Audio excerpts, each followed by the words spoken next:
ndi bulungi obulamu bugamba butya amanya n'eddoboozi Mugabe Moses Wanyama abasinga gwe bamanyi nga Gavana no Preacher omusajja omuyimbi tekirala omusajja omuyimbi omusajja kochi w'omupiira mutuddako mu saako ezo ate omusajja student waki nsoma ku Labour College of East Africa nkola ndi ku mateeka ag'abakozi n'eddembe lyabwe omukozi yenna oba nga mwe muli abakozi kasa kibanga kya mukozi kulwanirira mukozi oyo n'eddembe lye mu mateeka g'ensoma nije nsomera yennyini nze guild president ku Labour College of East Africa. But no creature kati wasazeewo okuyimba osooka okuyimirizaamu oddemu by'okusoma n'okutendeka emipiira. Mbadde nga mbikola okusoma kwayingira obuyingizi naye ng'omupiira mbadde nga omupiira ngumazeemu ebbanga ddene nga n'okuyimba era mwekuli ekyegasseeko kyakusoma.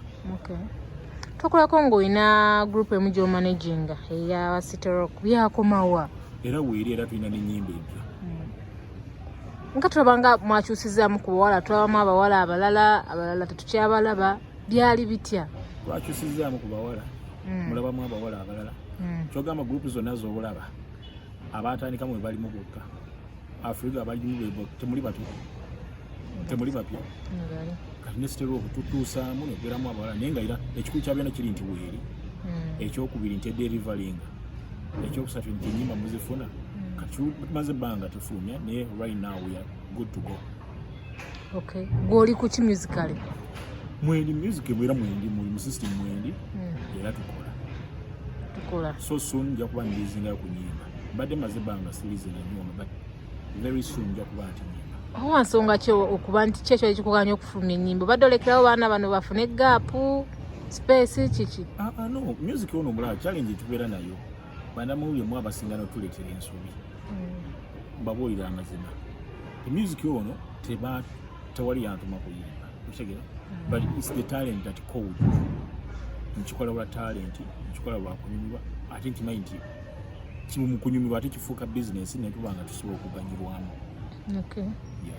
Twali tuli awo nga tulaba nga egwe vice president wa federation ya Dr. T mujja kityo giwandiisa byali bitya mwagiwandiisa mwaka ki? Terezaamu ekibuuzo sibeerangako vice president wa federation ya Dr. T.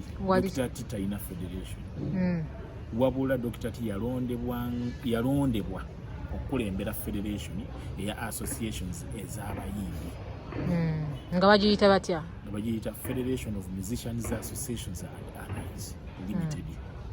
Federation eyo yakolebwa mu makubo matuufu mu nkola entuufu oba associations ezaatuula ezikola resolution zaazo nezikola ekyo kyenyi ekirina okukolebwa era we had different meetings ku popopo tuzikola era twafuna ne bawakaze empi ne batukyalirako ne bajja ne batusomesa honorable Tunde n'atusomesa about conflict management newankubadde yafuna ebizibu bingi nnyo reason being nti mumu some associations ezaali left out ate nga nazo zikola kirala twalina conflicts nyingi nnyo so ndowooza wewaava challenge awo neba etya weeri sigamba nti teriyo weeri but then waliwo kimanyi kyoyagala okubuuza oyagala kudravinga ku ne confederation eriwo eyakenzo naye ndowooza byonna kandikwatire wamu so the challenge we had before some associations didn't join us then later on kati ate wano wawo problem egundi issue ebaddewo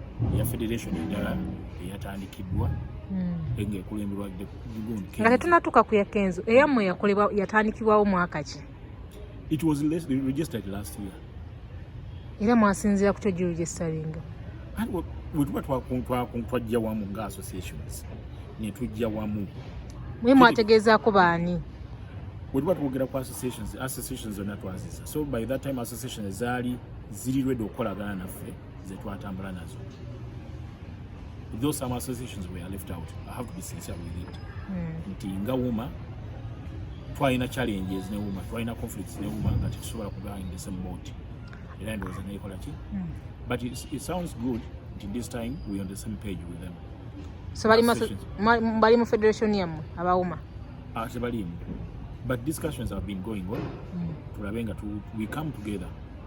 Era we twagira ntugamba, why don't we embrace this federation instead of kutandika federation endala? Why would we have so many different federations ngati zonna zonna za music? Ekitegeera. So we had some meetings with other associations who were not with us. Netugamba nti let's have something ekyencampusing ekitwala buli kimu, ekitwala music yenna, in that ba instruments mwebali, ba songwriters mwebali, ba producers mwebali, ba DJs mwebali, abayimbi mwebali, ba legends mwebali, kibenga kitwalira wamu, in that nga ne group y'emutundwe eya Kenzo yonna nga byonna bikola ki